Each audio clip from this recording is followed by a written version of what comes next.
Mendahulukan apa yang dicintai oleh Allah daripada apa yang dicintai oleh dirimu ketika hawa nafsu menguasaimu. Wa tasannumu ila mahabbihi, dan berusaha kau beranjak naik menuju kepada perkara-perkara yang Allah cintai. Wa in sa'ubal murtaqa, meskipun menanjak itu tidak mudah. Ini perkara yang penting ya. Ketika kita dikuasai hawa nafsu, kita pingin begini, tapi kita bilang ya Allah enggak suka. Allah suka kita tundukkan pandangan misalnya.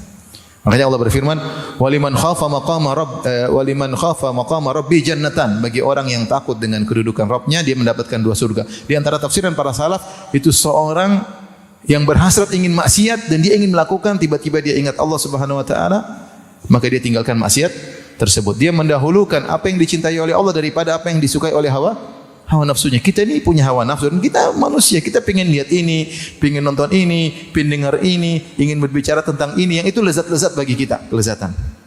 Memandang yang haram lezat, minum yang haram lezat, bicara topik tertentu lezat, ternyata haram semuanya. Ya. Nah, tatkala itu kita milih apa yang dicintai Allah atau yang disukai oleh hawa nafsu. Pada saat poin seperti ini, kita ingat, ini sangat mudah menjadikan Allah mencintai kita, ya. Dan sangat mudah kita juga mencintai Allah Subhanahu wa taala. Dalam perkara-perkara maksiat. Contohnya juga dalam perkara-perkara ibadah ya. Misalnya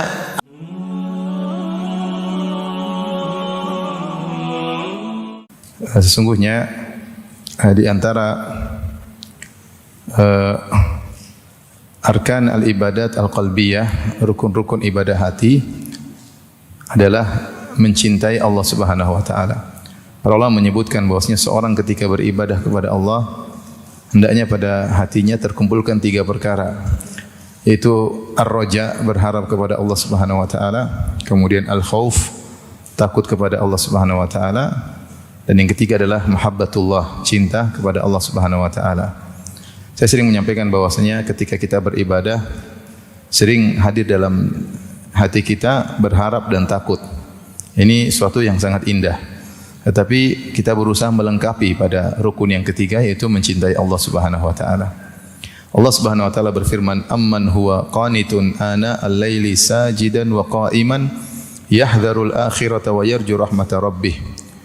Ataukah orang yang di malam hari bangun, kemudian dia salat malam, dia berdiri dan dia ruku sujud kepada Allah, yahdharul akhirah, dia takut kepada hari akhirat, wa yarju rahmata rabbih, dan dia berharap atas rahmat Allah Subhanahu wa taala. Allah memuji orang yang seperti ini.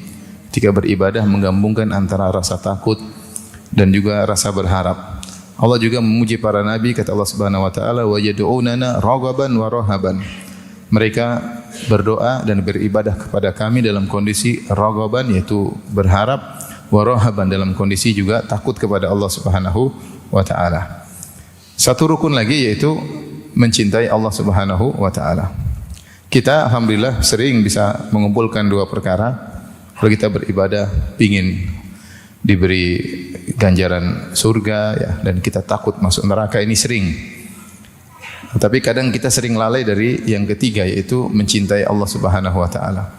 Barang siapa yang ketika dia beribadah didasari dengan rasa cinta kepada Allah, maka dia akan semangat untuk beribadah. Dia akan semangat untuk beribadah. Dia rindu untuk bangun salat malam, dia rindu untuk menelaah Al-Quran, ya. Dia rindu untuk berzikir, kayaknya ada sesuatu yang hilang kalau dia tidak mengingat Rabbul Alamin yang dia cintai, ya. Oleh karenanya seorang berusaha dalam hatinya ketika beribadah mengumpulkan 3 perkara ini. Dia mencintai Allah Subhanahu wa taala. Namun yang kita bahas sekarang bukan kita mencintai Allah, tapi bagaimana agar kita dicintai oleh Allah Subhanahu wa taala, yang lebih agung daripada itu. Ya, bagaimana agar kita dicintai oleh Allah Subhanahu wa taala. Karena betapa sering cinta bertepuk sebelah tangan, ya. Karenanya Ibnu Qayyim rahimahullah pernah berkata, "Laisa sya'nu an tuhib wa innama sya'nu an yuhibbakallah." Bukanlah perkaranya yang paling penting bagaimana engkau mencintai Allah, tapi yang lebih penting daripada itu adalah apakah Allah mencintaimu. Betapa banyak orang yang mengaku cinta kepada Allah, namun ternyata cintanya bertepuk sebelah tangan. Contohnya orang Yahudi dan Nasara Kata Allah Subhanahu wa taala, wa qalatil yahudu wan nasara nahnu abna'ullahi wa ahibba'uh. Berkata orang-orang Yahudi dan orang Nasara, kami adalah pilihan-pilihan Allah, wa nahnu ahibba'uh. Ahibbatu, kami adalah kekasih-kekasih Allah. Mereka ngakunya demikian. Mereka ngaku bahwasanya mereka kekasih-kekasih Allah, pilihan-pilihan Allah. Maka Allah bantah, qul falima yu'adzibukum bidzunubikum. Kalau kalian memang kekasih-kekasih Allah, lantas kenapa kalian ada yang disiksa oleh Allah? Seperti nenek moyang kalian dahulu ada yang pernah dirubah menjadi monyet dan babi-babi. Menunjukkan Allah tidak cinta kepada mereka. Bal antum basyarun mimman khalaq. Kalian sama seperti yang lain. Ada yang dicintai oleh Allah dan ada yang dimurkai oleh Allah Subhanahu wa taala. Bukan berarti kalau kalian Bani Israel pasti dicintai Allah, tidak benar. Ya. Bukan berarti kalau kalian Bani Israel, keturunan Nabi Yakub pasti dicintai oleh Allah, itu tidak benar. Makanya Allah bantah, Allah mengatakan, qul falima yu'adzibukum bidzunubikum. Kalau begitu, kenapa dulu nenek moyang kalian ada yang diazab karena dosa-dosa mereka? Bal antum basyarun mimman khalaq. Kalian adalah sebagaimana yang lain. Manusia-manusia yang lain dari ciptaan-ciptaan Allah, bisa dicintai dan bisa dimurkai oleh Allah Subhanahu wa taala. Nah, ini yang mau kita bahas, bagaimana agar kita bisa dicintai oleh Allah Subhanahu wa taala. Karena kalau kita sudah dicintai atau seorang sudah dicintai oleh Allah Subhanahu wa taala, beberapa buah akan dia rasakan faedah. Di antaranya yang pertama, dia enggak mungkin diazab. Dia enggak mungkin diazab. Karena enggak mungkin seorang menyiksa yang dia cintai, ini enggak mungkin. Enggak mungkin seorang mencintai yang dia menyiksa yang dia cintai. Makanya tadi ayat tadi, ketika orang-orang Yahudi dan Nasara yang merupakan mereka Banu Israel ngaku-ngaku bahwasanya mereka dicintai Allah, bantahannya mudah, kata Allah, qul falima yu'adzibukum bidzunubikum. Kalau kalian dicintai kok diazab? Disiksanya seseorang menunjukkan dia tidak dicintai. Makanya kalau ada seorang suami ngaku-ngaku cinta sama istri tapi istrinya digampar terus, ini namanya enggak cinta ya. Namanya cinta monyet. Kalau cinta enggak mungkin dia gampar istrinya, ya, mukul istrinya, enggak mungkin, itu enggak cinta. Jadi akan nasihati, dia kasih bimbingan, tapi kalau memukul enggak. Menghantam kemudian menyiksa, itu bukan sifat orang yang mencintai. Nah, siapa yang dicintai oleh Allah Subhanahu wa taala tidak akan diadab. Tidak akan diadab. Dia akan dibimbing, dia akan diuji benar. Tetapi diadab enggak. Ya. Ini adalah buah yang sangat agung. Siapa yang dicintai Allah tidak akan diadab oleh Allah Subhanahu wa taala. Buah berikutnya, siapa yang dicintai oleh Allah Subhanahu wa taala, maka dia akan dibimbing. Dia akan dibimbing. Logika sederhana, sebenarnya kita cinta sama anak kita, kita bimbing anak kita. Kita bimbing, kamu enggak boleh begini, kamu begini. Terkadang kita kasih ujian, terkadang kita kasih tugas supaya dia semakin naik keahliannya, dia semakin pandai dalam menghadapi permasalahan. Kita kasih ujian, ya, kita bimbing karena kita cinta sama anak kita. Walillahil matsalul a'la, dan bagi Allah perumpamaan yang lebih tinggi, bahwasanya kalau Allah sudah mencintai seorang hamba, maka Allah akan membimbingnya. Dalam hadis qudsi yang dikenal dengan hadisul wali, kata Allah Subhanahu wa taala, wala yazalu abdi yataqarrabu ilayya bin nawafil hatta uhibbah. Senantiasa hambaku mendekatkan dirinya kepadaku dengan perkara-perkara sunnah sampai akhirnya aku pun mencintainya. Fa idza ahbabtuhu, kalau aku sudah mencintainya, kuntu sam'ahu alladhi yasma'u bihi wa basarahu alladhi yubsiru bihi wa yadahu allati yabtishu biha wa rijluhu allati yamshi 'alaiha. Kalau aku sudah mencintainya, maka aku menjadi pendengarannya, aku menjadi penglihatannya, aku menjadi tangannya, aku menjadi kakinya. Dalam sebagian riwayat, wa qalbahu alladhi yaqilu bihi, aku menjadi hatinya yang dia berfikir dengannya. Wa lisanahu alladhi yantiqu bihi, aku menjadi lisannya yang dia berucap dengan lisan tersebut. Kata para ulama, maksud hadis ini, Allah senantiasa membimbingnya. Tidaklah dia bergerak, tidaklah dia berucap, tidaklah dia berfikir, tidaklah dia melihat, tidaklah dia mendengar kecuali dengan bimbingan Allah Subhanahu wa taala. Sehingga kalaulah dia kemudian melihat yang haram, maka dia akan gelisah. Kalaupun dia mendengar sesuatu yang haram, dia akan tidak tentram, ya. Dia berpikir yang tidak-tidak, dia tidak tentram. Kenapa? Karena dia sudah dicintai oleh Allah Subhanahu wa taala, sehingga Allah membimbingnya dan mengarahkannya.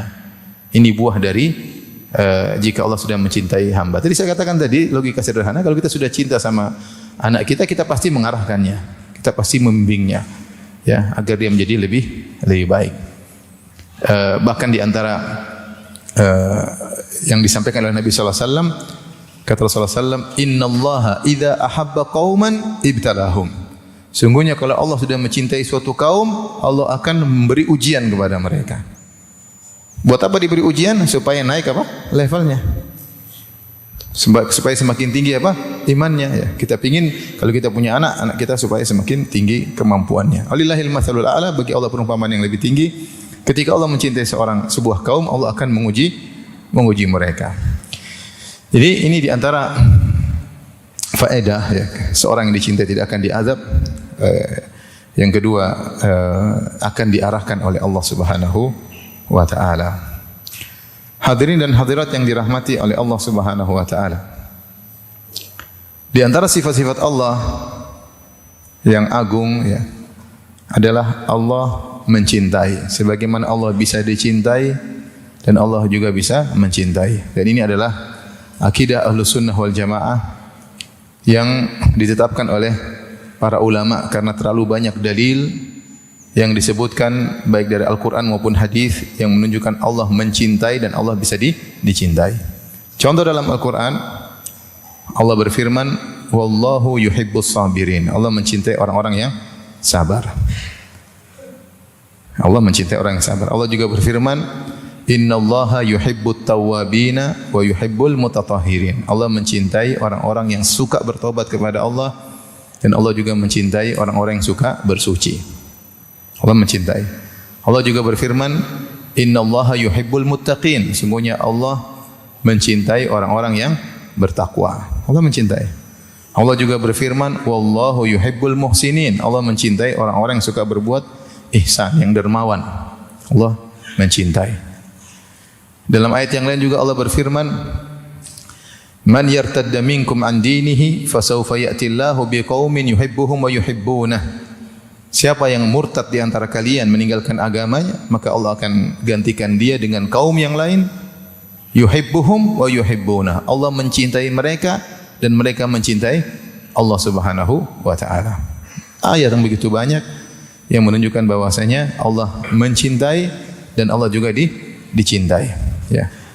Kata Allah juga, "Walladzina amanu asyaddu hubban lillah." Dan orang-orang yang beriman, kecintaan mereka kepada Allah lebih daripada kecintaan musyrikin kepada Allah Subhanahu wa taala. Dalam surat Al-Baqarah, "Wa minan nasi may yattakhidhu min dunillahi andadan yuhibbunahum ka hubbillah walladzina amanu asyaddu hubban lillah." Kata Allah, di antara manusia, yaitu orang musyrikin, ada yang mengambil tandingan-tandingan bagi Allah. Kemudian mereka mencintai tandingan-tandingan tersebut seperti mencintai Allah. Walladzina amanu, adapun orang-orang yang beriman, asyaddu hubban lillah, mereka lebih cinta kepada Allah daripada orang-orang musyrikin tersebut. Ini Allah juga dicintai, ya. Begitu di antara juga dalil bahwasanya Allah mencintai, Allah menjadikan Ibrahim sebagai kekasih Allah.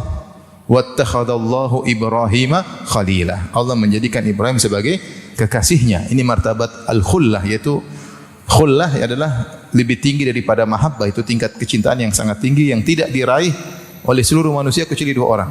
Itu Nabi Ibrahim alaihissalam dan Nabi Muhammad sallallahu alaihi wasallam. Jadi Allah menjadikan Ibrahim sebagai apa? Kekasihnya. Dan Nabi sallallahu alaihi wasallam juga bersabda, Nabi mencintai para sahabatnya, terutama Abu Bakar radhiyallahu taala anhu. Ketika Rasulullah SAW ditanya oleh Amr bin As radhiyallahu taala anhu, "Man ahabbun nasi ilaik?" Siapa orang yang paling engkau cintai?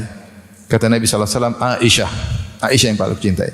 "Wa minar rijal?" Lelaki yang paling engkau cintai? Kata Rasulullah SAW, "Abuha," yaitu Abu Bakar As-Siddiq. Tetapi kecintaan Nabi kepada Abu Bakar tidak sampai pada derajat khullah. Khullah itu tingkat, bahasa Arab itu detail, ya. Di antara tingkat cinta yang paling tinggi namanya khullah karena dia takhallal, sudah meresap dalam seluruh tubuh. Rasulullah SAW bersabda, "Inna Allah attakhadhani khalilan kama attakhadha Ibrahim khalila. Walau kuntu muttakhidan min ummati khalilan lattakhadtu Abu Bakrin khalila." Sungguhnya Allah Subhanahu wa taala menjadikan aku kekasihnya sebagaimana Allah menjadikan Ibrahim sebagai apa? Kekasihnya. Yang mendapat martabat khullah cuma dua, Ibrahim dan Nabi Muhammad alaihi wassalam. Walau kuntu muttakhidan min ummati khalila latakhadtu Abu Bakrin khalila. Kalau aku boleh mencari kekasih dari umatku, aku akan menjadikan Abu Bakar sebagai kekasihku. Tetapi sahabat kalian itu Muhammad SAW adalah Khalilur Rahman, adalah kekasih Allah Subhanahu wa taala. Sehingga seluruh sahabat-sahabat Nabi di mata Nabi hanyalah ahibba, hanyalah orang-orang yang dicintai, tidak sampai pada derajat apa? Khalil. Sementara para sahabat cinta mereka kepada Nabi luar biasa sampai pada derajat Khalil. Makanya misalnya Abu Hurairah berkata, "Ausani Khalili." Sungguhnya kekasihku berwasiat kepadaku dengan 3 perkara. Maksudnya Nabi SAW. Tapi Nabi kepada mereka tidak boleh sampai derajat khullah, karena itu cuma derajat antara Nabi dengan siapa? Allah Subhanahu wa taala. Ini maksud saya datangkan dalil bahwasanya Allah mencintai. Di antara bukti Allah mencintai, Allah menjadikan Ibrahim sebagai apa? Kekasih. Allah menjadikan Nabi Muhammad sebagai apa? Kekasih. Kemudian juga seperti dalam hadis ya, Rasulullah SAW menyatakan misalnya terhadap Ali bin Abi Thalib ketika perang Khaybar, inilah perang yang termasuk perang yang sulit, butuh waktu yang lama karena di Khaybar ada 9 benteng di mana Rasulullah SAW harus menaklukkan benteng tersebut satu demi satu dan sulit menghadapi mereka. Sampai Rasulullah SAW akhirnya bilang satu hari, dan sudah berusaha jadi memegang bendera peperangan. Sahabat yang Abu Bakar belum berhasil, Umar belum berhasil. Sampai akhirnya Rasulullah SAW berkata, "La u'tiyanna rayata ghadan rajulan yuhibbullaha wa rasulahu wa yuhibbuhullahu wa rasuluhu. Yaftahullahu ala yadayhi." Kata Nabi SAW, besok pagi aku akan serahkan bendera peperangan kepada seorang lelaki yang dia cinta kepada Allah dan Rasulnya, dan Allah dan Rasulnya pun cinta kepada dia. Paham ya? Jadi dia mencintai Allah dan Rasulnya, dan Allah dan Rasulnya pun cinta kepada dia. Allah akan memenangkan peperangan lewat dia, dengan sebab dia. Rasulullah bilangnya malam hari. Pagi-pagi saya mau kasih bendera. Akhirnya di pagi hari semua orang sahabat semangat, pingin dapat status predikat dicintai oleh Allah dan Rasulnya. Sahabat semua kumpul semua. Kata Umar, saya tidak pernah pingin dapat jabatan kecuali hari itu. Pingin dapat apa? Bendera. Karena bukan masalah jabatannya, tapi karena predikat tadi. Dicintai oleh Allah dan Rasulnya. Ternyata Rasulullah SAW berkata, "Aina Ali bin Abi Thalib?" Mana Ali bin Abi Thalib? Maka dikatakan, "Huwa yashtaki ainaihi." Dia sedang sakit mata sehingga tidak bisa jalan karena penuh dengan kotoran di mata, sehingga dia harus digiring menuju Nabi sallallahu alaihi wasallam. Akhirnya Rasulullah sallallahu alaihi wasallam fabasaqa ala yadayhi. Rasulullah sallallahu pun meludah ke kedua mata Ali bin Abi Thalib radhiyallahu anhu, dan Nabi sallallahu berdoa, fabari'a ka'allam yakun bihi waj'un. Maka Ali bin Abi Thalib pun langsung sembuh dan seakan-akan tidak pernah sakit sebelumnya. Artinya sembuh langsung tanpa ada bekas-bekas merah. Langsung sembuh karena ini mukjizat Nabi sallallahu alaihi wasallam. Kemudian Rasulullah SAW memberikan bendera tersebut kepada Ali bin Abi Thalib, dan ini salah satu hadis yang menunjukkan tentang kemuliaan Ali bin Abi Thalib radhiyallahu anhu, karena dia mendapatkan predikat Allah mencintainya dan Rasulullah juga mencintainya. Inilah dalil-dalil bahwasanya Allah mencintai. Dan masih banyak dalil, tunjuk kita satu persatu makin sangat banyak ya. Oleh karenanya tidak benar apa yang dilakukan oleh Ja'ad bin Dirham yang secara akal dia menolak sifat mencintai. Dia bilang Allah tidak mungkin mencintai. Tidak logis bagi dia. Tuhan punya sifat mencintai, tidak logis bagi dia. Tentunya setelah terkena racun filsafat dengan logika dia menolak Allah mencintai. Maka Ja'ad bin Dirham ini yang pernah dibunuh oleh Khalifah Khalid bin Abdullah Al-Qasri ya, yang gara-gara Ja'ad bin Dirham ya, menolak dua sifat Allah. Ketika Idul Adha dia berkata, "Ya ayuhan nas, dhahu dhahayakum taqabbalallahu minkum." Wahai manusia sekalian, silakan menyembelih sembelih-sembelihan kalian, onta, kambing, sapi, silakan, semoga Allah terima ibadah kalian. Fa inni mudahhin li Ja'ad bin Dirham. Adapun aku akan memenggal Ja'ad bin Dirham. Kenapa? Li'annahu yaqul, karena dia berkata, lam yattakhidillahu Ibrahim khalila. Allah tidak pernah menjadikan Ibrahim sebagai kekasihnya. Walam yukallimillahu Musa taklima, dan Allah tidak pernah berbicara dengan Nabi Musa. Padahal jelas dalam Al-Qur'an. Allah berfirman, wa kallamallahu Musa taklima. Allah berbicara dengan Nabi Musa ketika dia enggak mungkin Allah bicara. Kemudian Allah telah berfirman, "Wattakhadallahu Ibrahim khalila." Allah menjadikan Ibrahim sebagai kekasihnya. Kata dia enggak mungkin. Kenapa enggak mungkin? Enggak masuk akalnya. Maka menurut Khalid bin Abdul Al-Qasri, khalifah atau wali, gubernur ketika itu, menganggap orang ini telah kafir karena menolak terang-terangan menolak kedua ayat dalam Al-Quran. Nah, kita Ahlus Sunnah wal Jamaah, kita meyakini bahwasanya Allah mencintai dan Allah juga dicintai.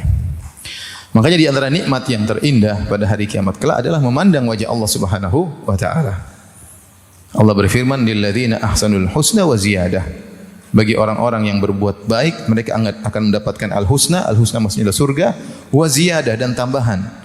Tambahan tersebut adalah memandang wajah Allah sebagaimana ditafsirkan dalam hadis yang banyak yang diriwayatkan lebih dari 20 sahabat bahwasanya di antara puncak kenikmatan surga adalah memandang wajah Allah Subhanahu wa taala. Dan ini juga disebut oleh Abul Hasan Al-Asy'ari dalam kitabnya Al-Ibanah an Usulid Diyanah. Dia menyebutkan di antara puncak kelezatan di surga adalah memandang wajah Allah Subhanahu wa taala.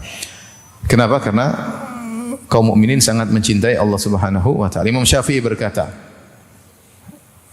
kalau seandainya Syafi'i tahu dia tidak akan melihat Allah pada hari kiamat, maka buat apa dia beribadah kepada Allah Subhanahu wa taala? Artinya yang diimpikan oleh Imam Syafi'i adalah untuk bisa bertemu dengan zat yang paling dia cintai, yaitu Allah Subhanahu wa taala. Ikhwan dan akhwat, Bapak-bapak dan Ibu yang dirahmati oleh Allah Subhanahu wa taala. Saya ingin mengajak Bapak dan Ibu untuk ta'ammul atau menghayati bagaimana sifat mencintai Allah Subhanahu wa taala. Kalau kita manusia, kita tidak mencintai seorang ya kecuali sederajat ya. Kalau yang tidak sederajat dengan kita, ya mungkin kita cuma kasihan, sayang, tapi tidak sampai pada derajat apa? Mencintai. Cintai biasanya teman sama teman, suami dengan istri, itu ada cintai. Tapi kalau kita sama pembantu misalnya, kita sama supir misalnya, atau bos sama anak buah, biasanya kawan saja tapi tidak sampai pada derajat apa? Mencintai. Biasanya sederajat baru kemudian ada sinkron baru bisa ya mencintai, teman dengan teman ya. Tapi kalau kita lihat Allah Subhanahu wa taala tentu tidak bisa dibandingkan dengan kita ini apa ya. Kita ini makhluk diciptakan oleh siapa? Allah. Ya. Dan tidak ada kemiripan sama sekali, tidak ada kesetaraan sama sekali, enggak ada. Yang kita ini makhluk diciptakan oleh Allah. Allah Maha sempurna, kita makhluk penuh dengan kekurangan. Tetapi begitu rahimnya Allah, begitu agungnya Allah, begitu maha sayangnya Allah, Allah bisa mencintai hambanya yang penuh dengan apa? Kekurangan. Allah bisa mencintai hambanya yang penuh dengan kekurangan. Tidak lain karena kasih sayang Allah yang luar biasa. Sementara Allah tidak butuh dengan sang hamba tersebut.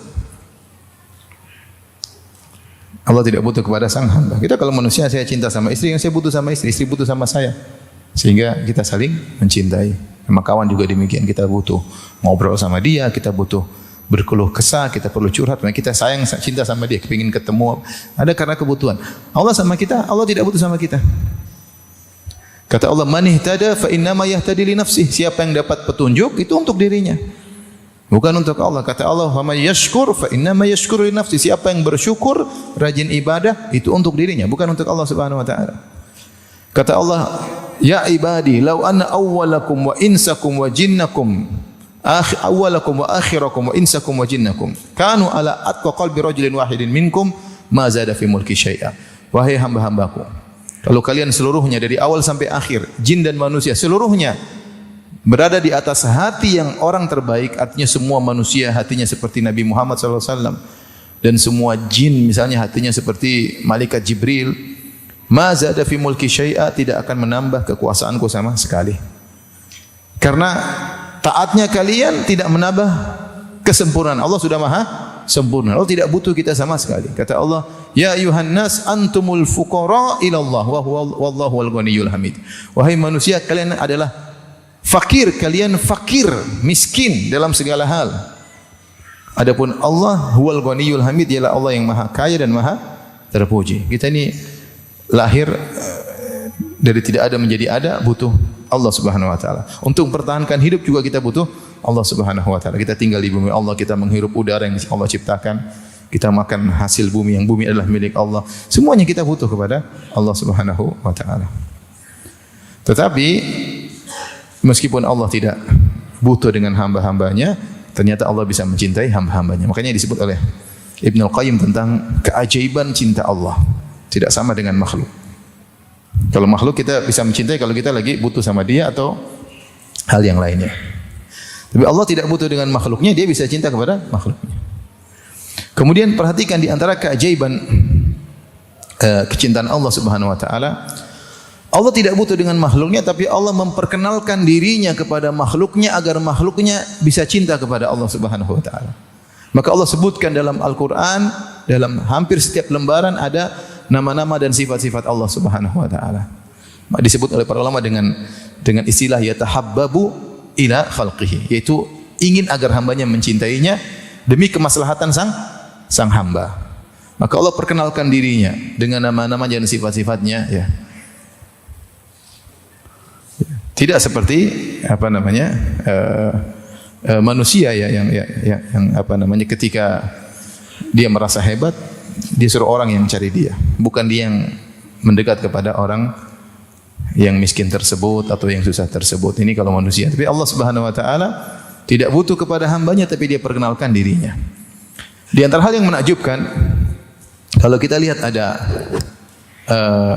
orang kaya, kemudian dia buka pintunya agar orang miskin mau minta sumbangan datang ke rumahnya. Dia kepada miskin siapa saja silakan datang ke rumahnya. Ini menakjubkan. Kalau orang miskin mengetuk pintu rumah orang kaya itu hal yang wajar. Tapi ini orang kaya membuka pintu rumahnya, mempersilakan siapapun boleh mengambil harta darinya. Ini menakjubkan. Lebih menakjubkan lagi, ya, orang yang kaya tersebut yang datang kepada orang miskin untuk memberi apa? Bantuan. Lebih menakjubkan. Bagaimana lagi lebih menakjubkan lagi jika zat yang maha kaya Allah Subhanahu wa taala yang turun langit sepertiga malam di langit dunia kemudian mencari hamba-hambanya. Ya, yanzilu rabbuna tabaraka wa ta'ala hina yabqa thuluthul akhir minal lail. Allah turun ke langit dunia ketika tinggal sepertiga malam yang terakhir. Kemudian Allah berkata, "Hal min da'in fa astajiba lahu." Adakah hambaku yang berdoa, aku akan mengabulkan doanya. Hal min mustaghfirin fa aghfirlah. Apakah ada hambaku yang beristighfar, aku akan mengampuninya. Hal min sa'ilin fa utiya su'la. Adakah yang memohon, aku akan kabulkan permohonannya. Allah yang mencari hambanya. Di malam tersebut ada sebagian hamba yang cari muka, dia bangun di malam hari cari muka kepada Allah Subhanahu wa taala. Maksud saya ini sangat menakjubkan, ya.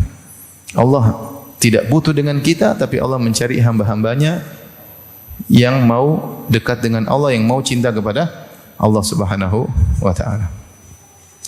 Ibnu Qayyim juga menyebutkan di antara keajaiban cinta Allah Subhanahu wa taala, Allah menyebutkan cintanya kepada hamba sebelum cinta hamba kepada dia dalam surat Al-Maidah. Kata Allah, "Man yartadda minkum an dinihi fasawfa ya'tillahu biqaumin yuhibbuhum wa yuhibbuna." Siapa yang murtad di antara kalian, Allah akan ganti dengan kaum yang lain, yuhibbuhum, yang Allah cinta kepada mereka dan mereka cinta kepada Allah. Bagaimana kata Ibnu Jauzi rahimahullah, Allah menyebutkan cintanya kepada hamba-hambanya sebelum hamba-hambanya cinta kepada dia.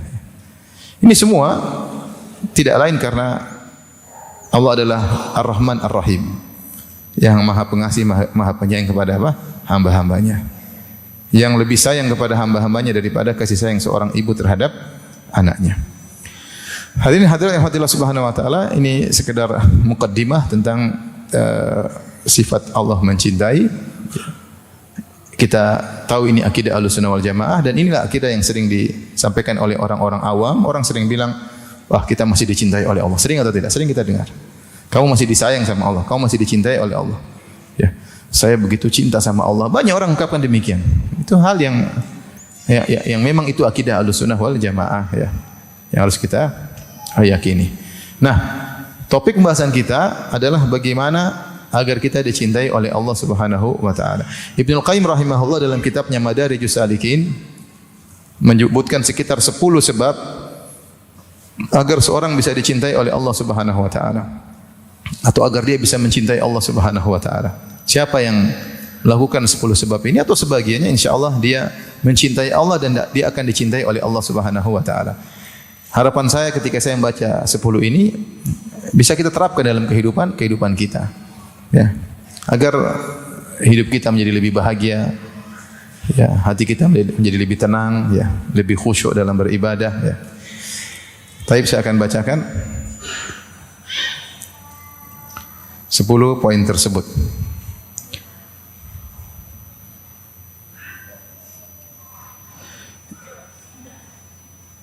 Yang pertama, kata Ibnu Qayyim rahimahullah taala, ahaduha, di antara sebab-sebab yang bisa mendatangkan kecintaan Allah kepada hambanya, itu seorang bisa dicintai oleh Allah. Yang pertama, qiraatul Quran bitadabbur wa tafahum lima'anihi wa ma'urida bihi. Membaca Al-Quran dengan tadabbur, dengan berusaha memahami. Wa ma'urida bihi, apa maksud dari surat ini? Apa maksud ayat ini?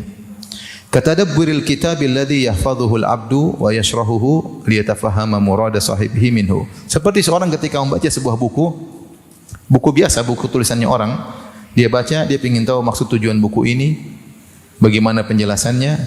Seperti itulah sikapi Al-Quran. Kita ini kadang kalau baca buku biasa, kalau orang mungkin baca novel atau baca apa, dia ngerti ini maksudnya begini, ceritanya begini. Dia ngerti betul maksud dari tujuan buku ini. Kata Ibnu Qayyim, kalau kau ingin dicintai oleh Allah, bacalah Quran seperti itu. Pahami maksud Allah ini maksudnya apa? Apa ayat ini, keterkaitannya sebelumnya, sesudahnya, surat ini maksudnya apa, sebabnya kenapa. Itu kan hari ini harus belajar buku tafsir. Kebanyakan kita tidak melakukannya. Ya, kebanyakan kita tidak melakukan. Kenapa? Banyak sebab. Pertama, tidak tahu bahasa Arab. Yang kedua, kekurangan waktu karena kebanyakan nonton medsos. Dan ini tidak gampang. Tapi ini sangat mudah kita mencintai Allah dan sangat mudah dicintai oleh Allah. Sekarang untuk bisa menjalankan ini, ikut saja kajian tafsir. Kalau kita enggak mampu, alhamdulillah ada dai-dai, ustaz-ustaz yang memudahkan kita. Di mana dia membahas tafsir, kita tinggal dengar. Oh, maksudnya begini. Oh, ayat ini maksudnya begini. Apa sih penerapan saya dalam kehidupan sehari-hari? Ya. Bagaimana saya mengaplikasikan ayat ini? Ini menjadikan Allah mencintai seorang apa? Seorang hamba. Jadi janganlah kita baca Quran tujuannya yang penting selesai, enggak. Kata Ibnu Mas'ud, kifu inda ajaibihi. Berhentilah pada keajaiban-keajaiban Al-Quran. Baca ayat maksudnya apa? Ini artinya apa? Ini bagi orang yang mahir bahasa Arab tentu sangat luar biasa, ya. Tapi bukan berarti yang tidak bisa bahasa Arab tidak mungkin menjalankan ini. Mungkin di antaranya dengan dia ikut kajian tentang apa? Tafsir. Tugas dia cuma serius mendengarkan dan berusaha memahami apa yang disampaikan oleh sang ustaz ketika mengulas suatu ayat atau mengulas suatu surat. Ini di antara hal yang sangat menjadikan mudah Allah mencintai seorang hamba. Apalagi kalau enggak pernah baca Quran. Baca Quran saja harus ada aturannya, apalagi kalau enggak pernah baca Quran. Jadi bagaimana Anda mau dicintai oleh Allah? Hari-hari lewat enggak baca Al-Quran, yang dibaca medsos, ya. Yang dibaca medsos. Yang dibaca berita-berita yang tidak ada habis-habisnya. Apalagi ibu-ibu, gimana mau dicintai Allah tiap hari baca berita artis? Ya. Gimana hari-hari lewat Al-Quran tidak dibuka? Kita kalau ingin dicintai Allah, kita baca Al-Quran, bacanya pun dengan aturan agar kita bisa meresapi dan menghayati. Ya, kita introspeksi diri masing-masing, ya. Jadi setiap hari kita berusaha ada ayat-ayat yang kita baca dengan tadabbur, dengan tafahum, dengan mudah memahami. Karena dengan tadabbur itulah iman kita bisa menjadi kuat. Tapi ini yang pertama. Yang kedua, yang sudah saya singgung di pengajian tadi, mengerjakan amalan-amalan sunnah Nabi sallallahu alaihi wasallam. Cari amalan-amalan yang diajarkan oleh Nabi, jelas-jelas sunnah Nabi kerjakan. Yang bukan amalan-amalan Nabi, enggak usahlah. Kita ingin yang fokus yang sunnah Nabi.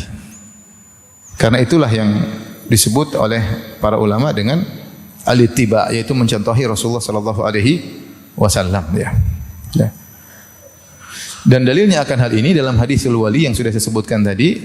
Allah berfirman dalam hadis qudsi tersebut, "Wala yazalu 'abdi yataqarrabu ilayya bin nawafil." Senantiasa hambaku mendekatkan dirinya dengan perkara-perkara yang sunnah hatta uhibbahu, sampai aku pun mencintainya.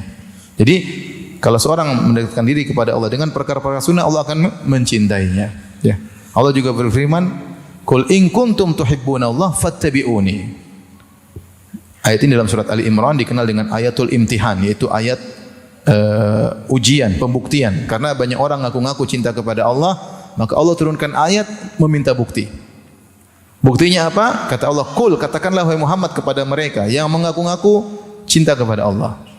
"In kuntum tuhibbunallah," kalau kalian benar-benar cinta kepada Allah, fattabi'uni, maka ikutilah aku Muhammad, yaitu ittiba. Ikutilah sunnah-sunnah Nabi sallallahu alaihi wasallam.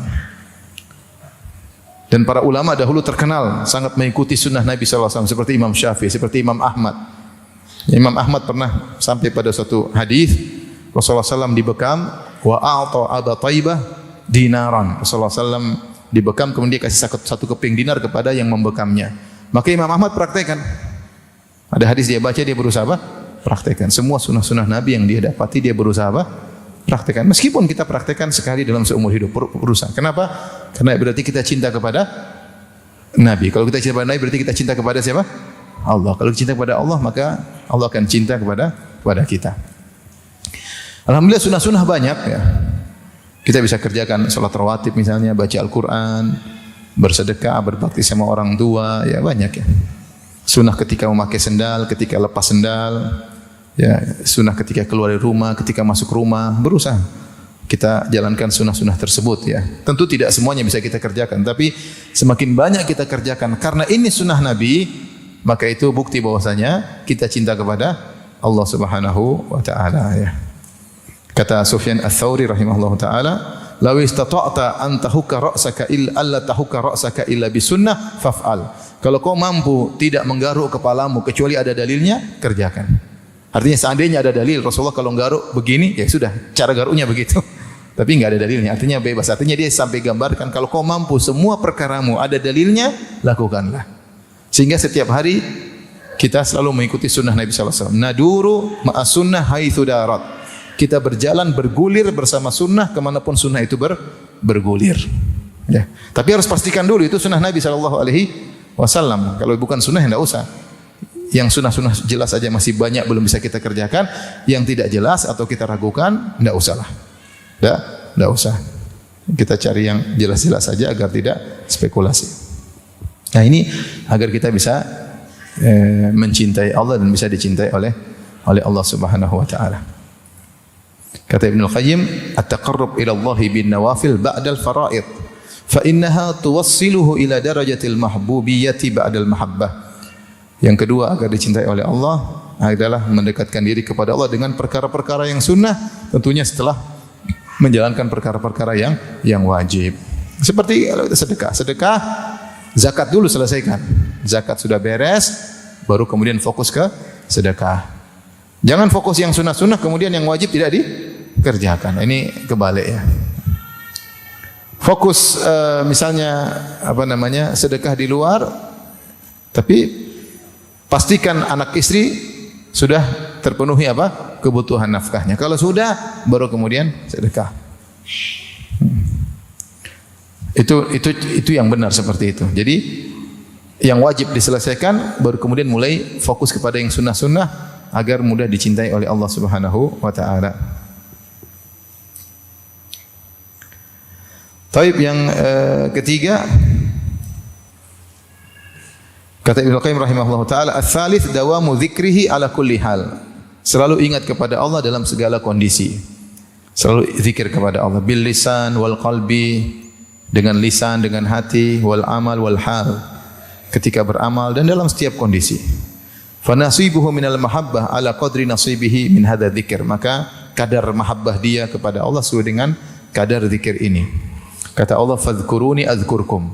Ingatlah aku, niscaya aku akan ingat kalian. Ya.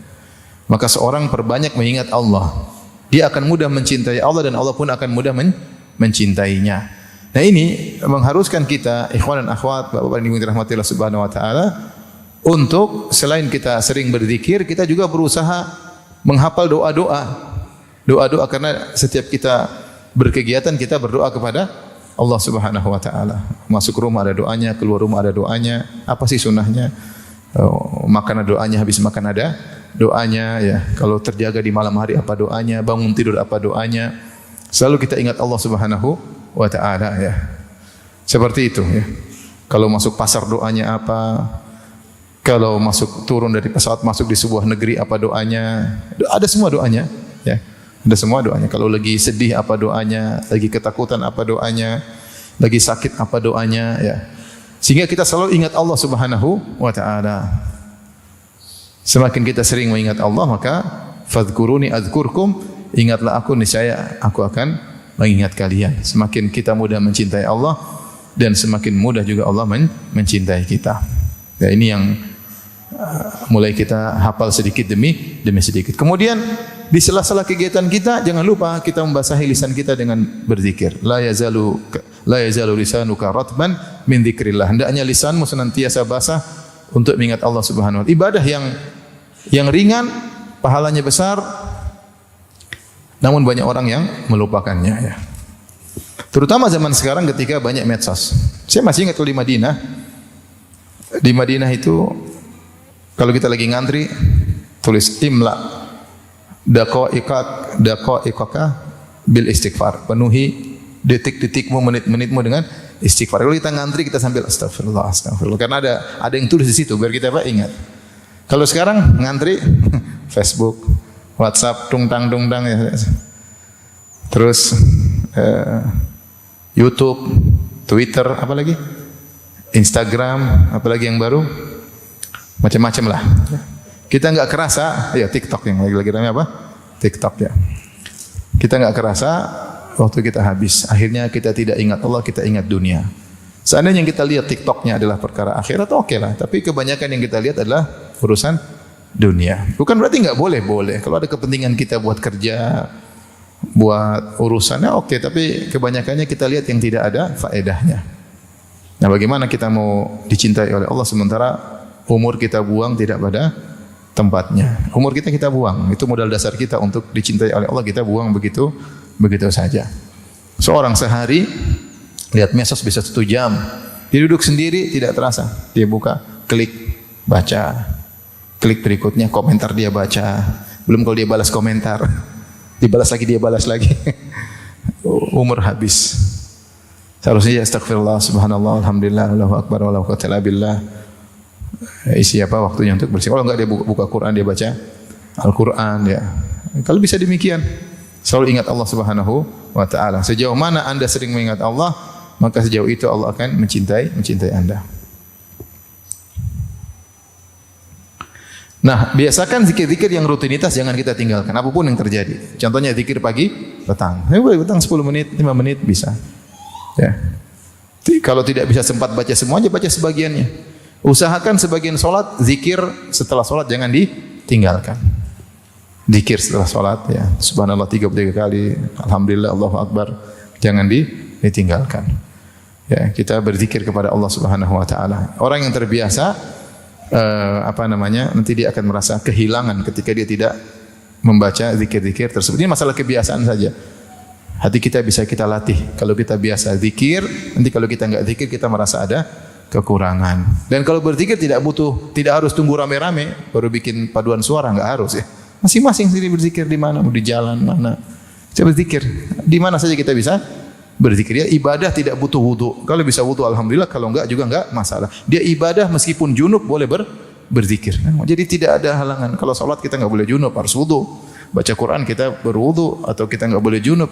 Kalau zikir junub pun enggak apa-apa. Sampai sebagian ulama seperti ulama Malikiyah berpendapat zikir pagi petang yang ada 3 kulnya, kul huwallahu ahad, kul a'udzu birabbin nas, itu adalah Al-Qur'an. Tetapi ketika kita niatkan untuk zikir pagi petang meskipun junub boleh. Ini pendapat sebagian ulama. Tapi kalau kita milih pendapat lain ya sudah, kita zikir pagi petang yang Qur'annya tidak kita baca. Ayat kursi kita enggak baca, 3 kul kita enggak baca. Tapi pendapat sebagian ulama seperti Malikiyah berpendapat boleh kita baca meskipun junub karena kita tidak sedang niat untuk qiraah, paham? Tapi kita niatkan sebagai doa pembenteng kita. Jadi maksud saya zikir itu kapan saja bisa kita baca. Sampai para ulama berkhilaf tentang bolehkah berzikir di dalam hammam. Hammam itu tempat pemandian. Dibahas oleh Imam Bukhari dalam sahihnya, dibahas oleh Ibnu Hajar dalam Fathul Bari. Saking bagaimana para ulama pentingnya berzikir. Sampai dibahas, bolehkah kita berzikir sambil mandi? Ada yang mengatakan tidak boleh, ada yang mengatakan makruh, ada yang mengatakan boleh karena tidak ada larangan. Ya, seperti itu ya. Sampai mau berhubungan dengan istri ada zikirnya enggak? Paling tidak bilang apa? Bismillah. Kalau doanya lupa bilang apa? Bismillah. Artinya karena ketika kita berhubungan kita niat, banyak niat yang kita bisa hadirkan untuk menyenangkan istri, biar punya anak yang soleh, macam-macam yang kita bisa dapat pahala. Selalu kita ingat karena Allah. Jadi zikir dilakukan kapan saja ya. Dan zikir yang terbaik tentunya baca Al-Qur'an ya.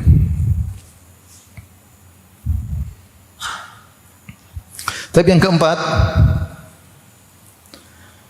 melakukan apa yang dicintai oleh Allah, mendahulukan apa yang dicintai oleh Allah daripada apa yang kita cintai. Ini terutama ketika kita sedang ingin sesuatu maksiat, maka kita perlu hadirkan, saya lebih mendahulukan apa yang dicintai oleh Allah daripada apa yang dicintai oleh diinginkan oleh hawa nafsu saya. Kata Ibnu Qayyim rahimahullah taala, "Ar-rabi' itharu mahabbihi ala mahabbika inda ghalabatil hawa." Mendahulukan apa yang dicintai oleh Allah daripada apa yang dicintai oleh dirimu ketika hawa nafsu menguasaimu.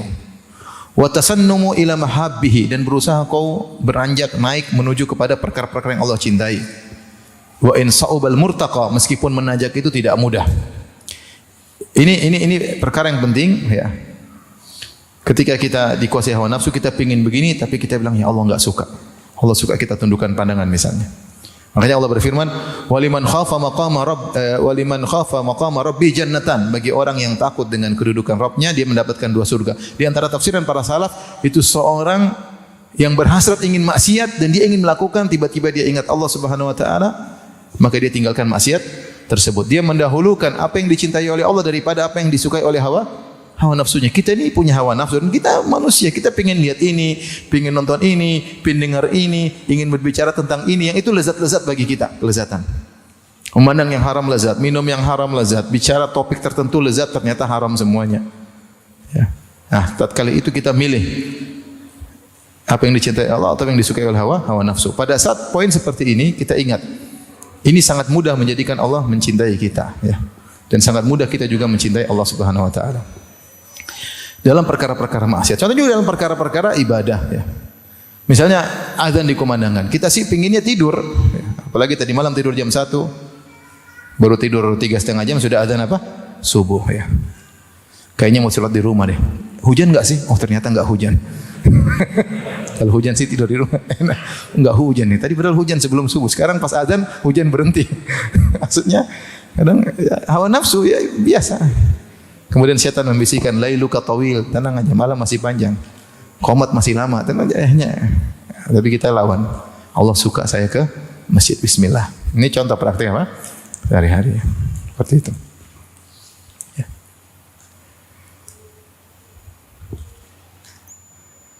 Seperti kita berinfak dengan apa yang kita sukai ya.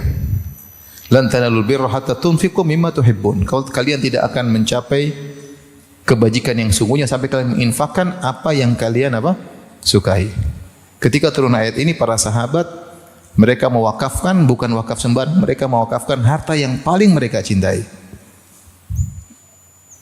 Jadi waktu itu Umar berkata, saya punya harta yang paling saya cintai adalah bagian saya di Khaybar. Kata dia, Rasulullah, saya wakafkan di jalan Allah. Khalid bin Walid yang paling dia sukai apa? Alat-alat perang. Dia mujahid. Alat perang, dia wakafkan yang paling dia sukai. Dia wakafkan alat-alat perangnya di jalan Allah Subhanahu wa taala. Nah, kita masih jauh seperti itu ya. Tapi maksud saya, para sahabat dahulu begitu ya. Bagaimana mereka tidak cinta kepada Allah dan bagaimana Allah tidak mencintai mereka. Allah mengatakan radhiyallahu anhum wa radu'an. Allah ridha kepada mereka dan mereka ridha kepada Allah. Laqad radhiyallahu 'anil mu'minin. Sungguh Allah ridha kepada kaum mukminin yang baiat engkau di bawah sebuah pohon. Di antara yang dilakukan oleh mereka, mereka mendahulukan kecintaan Allah daripada kecintaan diri sendiri. Mungkin terlalu tinggi kalau kita bicara wakaf. Kita bicara yang sederhana aja. Kalau kita berinfak, infak barang yang kita sukai. Seperti firman Allah Subhanahu wa taala, "Wa yut'imuna at-ta'ama 'ala hubbihi miskinan wa yatiman wa asira."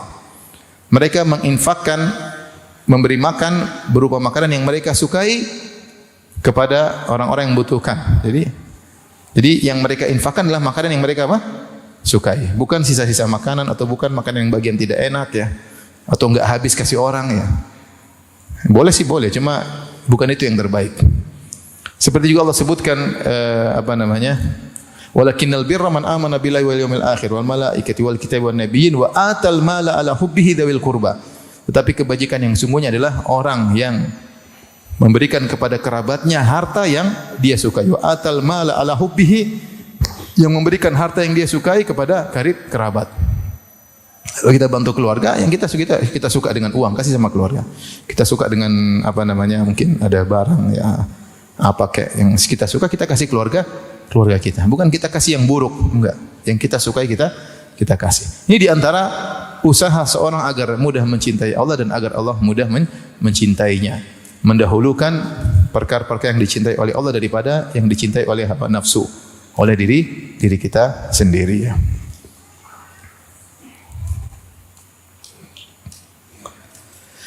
Kemudian yang kelima, al-khamis mutala'atul qalbi li asma'i wa sifati wa musyahadatuha wa ma'rifatuha wa taqallub fi riyadhi hadhil ma'rifah mubadiha. Faman arafa Allah bi asma'i wa sifati wa af'alihi ahabbahu la mahalah. Kata Ibnu Qayyim rahimahullahu taala, hati berusaha menelaah tentang nama-nama dan sifat-sifat Allah, belajar tentang asmaullah al-husna dan sifat-sifatnya ya. Ada kajian-kajian tentang asmaullah al-husna, ikuti. Dengarkan, dihayati satu demi satu. Kemudian kata Ibnu Qayyim, wa taqallubuhu fi riyadhi hadhil ma'rifah. Kemudian bolak-balik sibuk dalam dalam ilmu ini. Jadi selalu sibuk dengan ilmu ini. Tentang Ar-Razzaq maknanya apa, Ar-Rahim maknanya apa, hadirkan dalam kehidupan kita. Al-Wadud, Allah Maha mencintai, Al-Halim, At-Tawwab. Ini semua kita hadirkan karena pasti kehidupan kita terkait dengan nama-nama tersebut. Perbuatan kita ini pasti ada terkait dengan nama-nama Allah. Bagaimana prakteknya dalam kehidupan kita sehari? Apa kehidupan kita terkait dengan Ar-Razzaq yang Maha Pemberi? Apa kehidupan kita terkait dengan Al-Qawi yang Maha Kuat? Apa praktek kehidupan kita dengan Al-Afu yang Maha memaafkan? Al-Halim dan banyak ya. An-Nasir yang Maha menolong, Al-Ghalib yang Maha mendominasi ya. Al-Kabir, Al-Akbar yang Maha besar. Itu dalam kehidupan kita butuhkan. Kita berusaha menghadirkan makna-makna tersebut dan sifat-sifat Allah dalam kehidupan kita. Dengan demikian kita sangat mudah cinta kepada Allah dan Allah pun sangat mudah cinta kepada kita. Kaidah jelas, pepatah mengatakan tak kenal maka tak sayang. Gimana kita mau cinta Allah kalau kita enggak pernah belajar tentang sifat-sifat Allah Subhanahu wa taala. Nah, ini butuh pengajian, butuh duduk di majelis ilmu, penjelasan, atau enggak sekarang YouTube banyak tentang nama Allah ini kita dengar, kita rutinkan per hari kita dengar. Kemudian di antara yang keenam, agar mudah mencintai Allah, musyahadatu birrihi wa ihsani wa alaihi. Selalu ingat tentang nikmat-nikmat yang Allah berikan kepada kita, begitu banyak ya. Ini memudahkan kita untuk cinta kepada Allah. Hati terfitrah untuk mencintai orang lain yang punya jasa kepada kita. Kalau orang baik sama kita, kita pasti cinta sama dia, kita pasti suka sayang sama dia. Nah, walillahil matsalul a'la, bagi Allah perumpamaan yang lebih tinggi lagi. Kenikmatan Allah kepada kita sangat banyak. Sangat banyak sekali, dari kita kecil sampai kita besar, sampai kita dapat hidayah, sampai kita Islam, sampai kita banyak sekali. Nikmat-nikmat yang tidak berhenti-berhenti Allah berikan kepada kita. Ingat nikmat-nikmat ini, setiap orang bisa merenungkannya ya. Maka dia akan mudah cinta kepada Allah Subhanahu wa taala, dan barang siapa yang pandai bersyukur, maka Allah akan juga mencintai dia ya. Yang ketujuh, memasrahkan hati seluruhnya kepada Allah. Wa huwa min a'jabiha inkisarul qalbi bi kulliyati baina yadayillah. Memasrahkan hati seluruhnya kepada Allah, yaitu tawakal kepada Allah, serahkan segala urusan kepada Allah. La haula wala quwata illa billah, tidak ada upaya kecuali dari siapa?